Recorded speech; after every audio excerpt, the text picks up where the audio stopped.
Andy Robinson, periodista de La Vanguardia, acaba de publicar en la editorial ARPA un libro esencial para saber qué está pasando en América Latina: oro, petróleo y aguacates.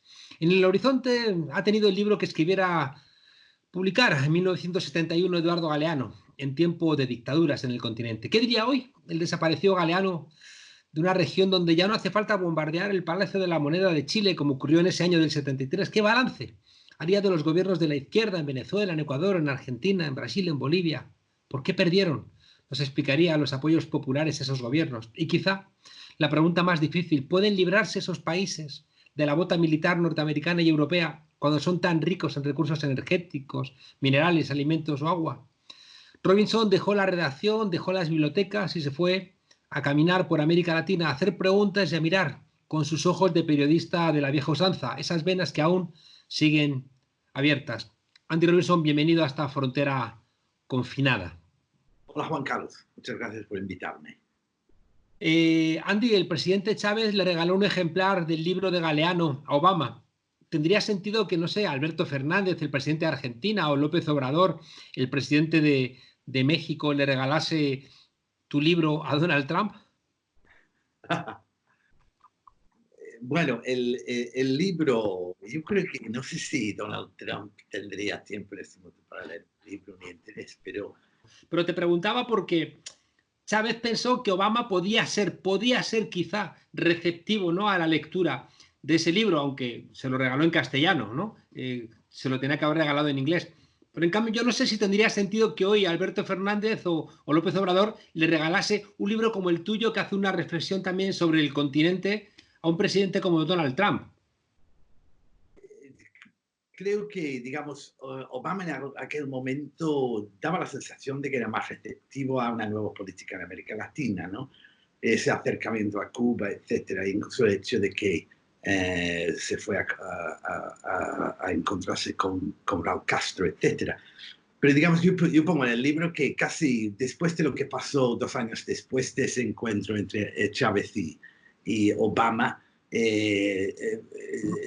Estados Unidos anunció que aplicaría sanciones a Venezuela por el supuesto hecho de que Venezuela sería una amenaza para la seguridad nacional estadounidense. Y entonces comenté en el libro que quizá el libro más indicado para regalarle a Obama habría sido otro de Galeano, que se llama Patas arriba, el mundo al revés, ¿no? Porque en realidad, ¿quién es la amenaza para América Latina? Evidentemente es Estados Unidos. Y creo que Trump en estos momentos sí que hay un importante cambio de perspectiva respecto a América Latina, y creo que en el libro se comenta esas constantes referencias de John Bolton y otros asesores de Trump, de que estamos en una era de una nueva doctrina Monroe, ¿no? Que América Latina vuelve a ser el patio trasero en el sentido más brutal de Estados Unidos. En esa dirección, claro, tú haces un recorrido por el continente sobre la base de materias primas, de recursos energéticos o de alimentos, ¿no? Claro, y te tengo que preguntar, ¿las materias primas en América Latina son una maldición o son una bendición? Yo creo que son más bien una maldición, aunque quizá ese es un exceso, pero digamos que una parte del libro trata de hacer una valoración de la experiencia de los gobiernos progresistas que llegaron al poder al principio de este siglo, y al cabo de 15 años, 10, 15 años, empezaron a sufrir graves crisis políticas y en cierta medida, sin querer ser esquemático o simplista, creo que eso tiene que ver con su dependencia de un ciclo insostenible de precios altos en el mercado internacional de commodities, de materias primas, bien sea de soja, de hierro, de cobre. Creo que en cierta medida ellos cayeron en la trampa de esa dependencia de exportaciones de materias primas, sobre la cual muchos economistas en los años 60, 70 de la CEPAL de los cuales bebió, de esas fuentes bebió Galeano al escribir Las Venas Abiertas, pues no lograron hacer suficiente caso a ese peligro, aunque no sean multinacionales o potencias coloniales las que están sacando la materia de las venas abiertas. Incluso aunque sean grandes empresas campeones nacionales como la minera Vale en Brasil, pueden hacer mucho daño, tanto medioambiental como económico, si hay una excesiva dependencia de esos medios, ¿no? Te decía sobre todo porque por un lado es verdad que la monodependencia te hace pues eso, perder tu soberanía porque estás en manos de quien te lo compra. Nos está pasando ahora mismo en España o en muchos países que de repente hemos dejado de producir porque lo comprábamos a China y China vende a quien le da la gana y como le da la gana, ¿no? Y ahora tenemos dificultades hasta para tener mascarillas en España. Pero te decía que al mismo tiempo el tener ciertos recursos era la garantía de que te iban a dar un golpe de Estado y por eso el chiste famoso de que en Estados Unidos no hay golpes de Estado porque no hay una embajada de los Estados Unidos. Ah, sí, sí, sí. Sí, creo que la vulnerabilidad a los golpes de Estado en cierta medida urdidos pasivamente quizá en Washington ha sido mayor debido a esa dependencia de las materias primas, porque en cuanto los precios se desplomaron a partir de 2013, sobre todo del petróleo, es cuando, digamos, Venezuela consiguió soportar con bastante éxito una serie de intentos de desestabilización y golpes de Estado en los años de precios altos, pero no pasó nada, ¿no? Pero digamos, en cuanto cayó el precio del petróleo y provocando una crisis terrible en Venezuela porque depende del petróleo por un 98% de sus divisas necesarias para comprar alimentos esenciales y fármacos, etcétera. Pues de repente es mucho más, tiene una consecuencia política y eso es que Maduro es mucho más vulnerable a esas presiones golpistas, creo, aunque haya aguantado, que en años anteriores con la bonanza petrolera. Y pasa un poco lo mismo con Evo Morales, ¿no? Que también una economía muy dependiente de la exportación de minerales y de gas. No digo que eso sea fácil de resolver porque el proceso de industrialización no es nada fácil, pero creo que deberían haber intentado un poquito más. Yeah. Hay una cosa que me ha llamado la atención de tu libro, es que analizas país por país y no has tenido la necesidad de hacer análisis conjunto.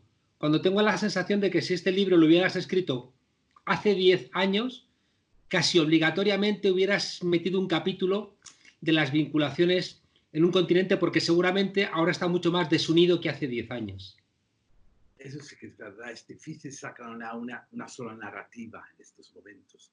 Y digamos, el libro no deja de ser una serie de crónicas periodísticas descriptivas de lugares en los que he estado, desde la Amazonia, hablando con indígenas, hasta los Andes, hasta Centroamérica. Incluso hay una parte en la cual, en el capítulo sobre el oro, en el cual hablo con un grupo de mormones en Salt Lake City, que son conservadores, los llamados goldbugs, bichos de oro que invierten en oro, etc. Entonces, a veces el libro, tengo que confesar, va un poco por las ramas, pero digamos que eso quizá también es la gracia que tiene, ¿no? Porque es muy, son reflexiones que hago yo conforme voy viajando por las Américas, ¿no? Vamos a hacer un repaso de los materiales y de los países. Vamos a empezar el oro y Centroamérica. Cuéntanos. Bueno, el capítulo del oro plantea un poco, partiendo un poco de esta idea de que estoy tratando de reflexionar sobre temas que plantea Galeano en su libro, que es esta dependencia, o sea, los estragos causados por los países del norte global en América Latina. Y el oro es un ejemplo curioso de esto, porque el precio del oro se ha disparado en los últimos 15 años, desde la gran crisis financiera del 2008-2009. y yo planteo, bueno, no es realmente es obvio, es que las inversiones en oro son la consecuencia de un miedo escénico que en aquellos momentos recorrió el mundo y los mercados financieros, y la gente buscó una seguridad en comprando oro. Está pasando exactamente lo mismo ahora mismo, ¿no? Con el tema del coronavirus. Acabo de leer un comentario de un comerciante en lingotes de oro aquí en Inglaterra que dice que sus stocks de oro se están agotando como el papel higiénico, ¿no? Entonces, esta fuga hacia la seguridad del oro como una inversión provoca una subida disparada del precio. ¿Y quiénes son los que sufren las consecuencias de esto? Pues campesinos que viven cerca de zonas donde están entrando grandes multinacionales canadienses para excavar el oro en esas partes, en ese caso en Centroamérica, en Panamá y Guatemala. Pero también provoca ese terrible caos provocado por la búsqueda de oro, por parte de los mineros artesanales, ¿no? Garimpeiros en Brasil, los palequeros en Colombia. Es un problema que no es solamente de Centroamérica, ¿no? Que afecta prácticamente a todo el continente, ese problema de la minería ilegal. Sí, sí, hay como una avalancha de personas desesperadas que debido a este precio alto del oro están invadiendo tierras indígenas en la Amazonia para buscar su pepita de oro, ¿no? Son es otro ejemplo de ese mundo terriblemente desigual que hay, ¿no? Porque, claro, el oro que se exporta desde Colombia, aparte de ser ahora según Juan Manuel Santos, es el principal mecanismo mediante se blanquea dinero en Colombia, ahora más que el narcotráfico, etc. Entonces están blanqueando el dinero con el oro, luego lo exportan a Suiza, donde hay refinerías en la orilla de los lagos de los alpinos suizos, y así se entra en el mundo de lujo y de las grandes marcas de joyería, Swarovski, etc., ¿no? Entonces ahí tienes trate de describir esos dos extremos, desde los garimpeiros y los barqueros en Brasil y en Colombia hasta finalmente una conversación con un grupo de inversores en oro en Estados Unidos, ¿no? Te tengo que preguntar y te tengo que decir que resumas en un minuto cada uno de los ejemplos, porque Vale. si no, no nos queda tiempo. En Brasil te vas al hierro, que es una cosa de las más antiguas, y al niobio, una de las cosas más actuales. Exacto, sí, es verdad. Sí, el hierro lo comento porque creo que es una buena forma de comentar lo que yo considero los errores cometidos por Lula y Dilma en Brasil y el Partido de los Trabajadores. Porque creo que su gran apuesta por convertir una minera como Vale en un campeón nacional tuvo consecuencias medioambientales catastróficas, ¿no? Con el desastre de cuando se colapsa un dique de contención en una mina en Minas Gerais, y trato de comentar esto. Entonces este capítulo más bien es un comentario sobre esos posibles errores de los gobiernos de izquierdas, pero luego salta en el siguiente capítulo a un análisis del niobio, que es un elemento mineral, es un metal muy duro, del cual se fabrican, bueno, una serie de cosas, pero entre ellos armas, misiles hipersónicos, etc. Entonces trato en este capítulo de comentar lo que parece, tú seguro que has escrito sobre eso, lo que parece como una especie de nueva guerra fría en América Latina, la cual Estados Unidos está compitiendo con China por acceso a recursos naturales estratégicos. Y al mismo tiempo llega Bolsonaro al poder con una especie de fetiche por ese niobio. Lo comenta constantemente en su campaña electoral como el gran mineral que, debido a los medioambientalistas y los indígenas, no podemos extraer nuestro tesoro nacional, que es el niobio, y ese es ese capítulo. Claro. Bolivia, que está de moda tristemente por un golpe de Estado, con unos locos que no están dejando ni siquiera ahora regresar a sus compatriotas que están abandonados en Chile. Es una auténtica locura y aparece en tu capítulo un responsable que va a centrar esta ansia de rapiña de tanto de Estados Unidos como de las oligarquías bolivianas, que es en este caso concreto el litio. Sí, es un análisis del litio que es una visita al Salar de Uyuni en el desierto andino al sur de Bolivia, que yo empecé a hacer ese artículo bastante antes de mis artículos y lo que finalmente son el capítulo del libro, bastante antes del golpe de Estado. Eso es en el departamento de Potosí, en Bolivia, que fue el gran símbolo de las venas abiertas, ¿no? Por su depósito de plata. Entonces trato de comentar desde varios puntos de vista el debate sobre si de verdad el litio ha sido un factor muy importante en ese golpe de Estado o no. Y creo que es una cuestión compleja y matizada.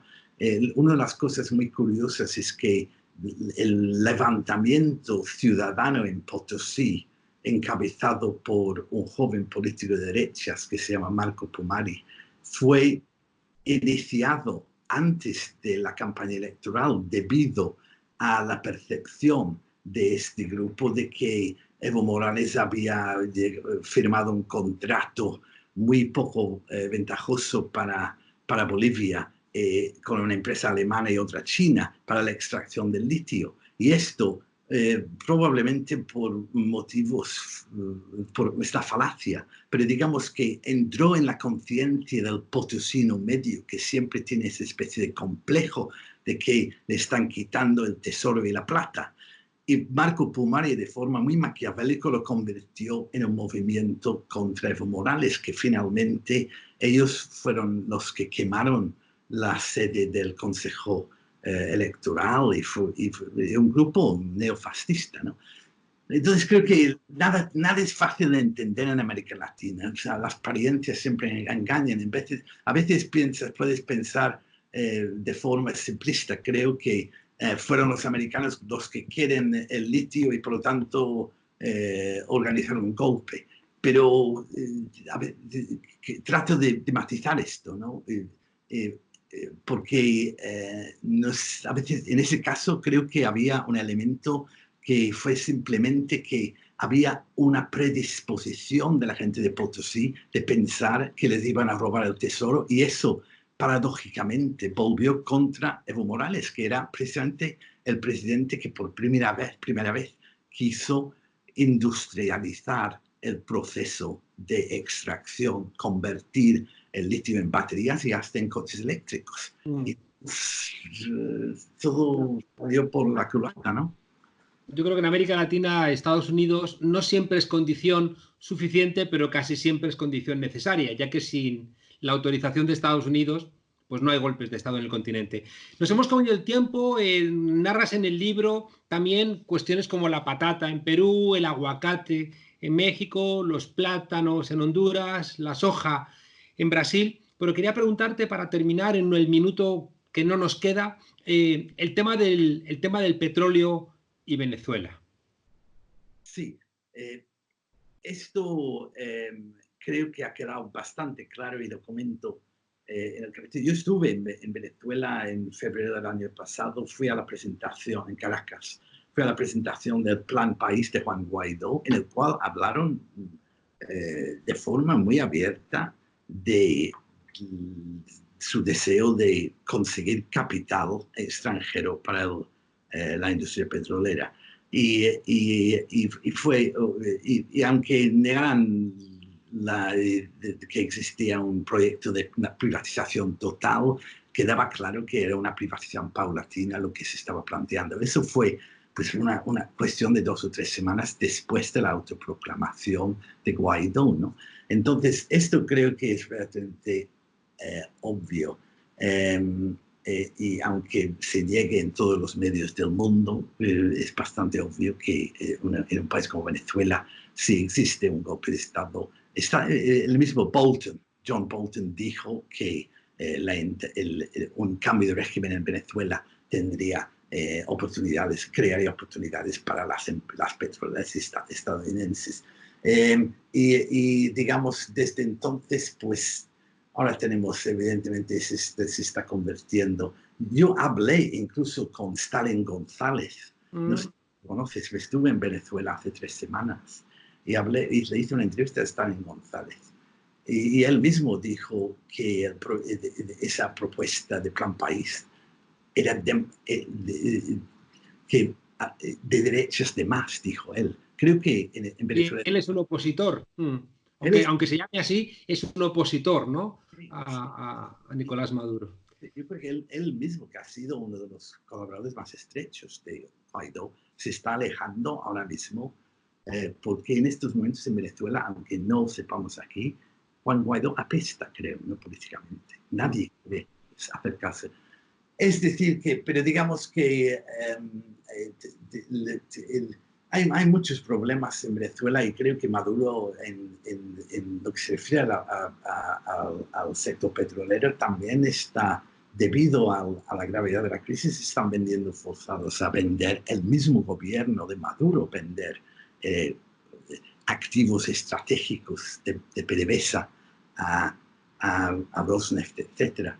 Y incluso grupos como Repsol, ¿no? Es decir, que todo es complicado, nada es lo que parece, pero trata sin tener ninguna agenda, describir mediante conversaciones esa compleja realidad de América Latina, que a veces se convierte en un esquema de derecha y izquierda de forma muy polarizado, y a veces los matices se pierden, y creo que el libro trata de comentar esto un poco, ¿no?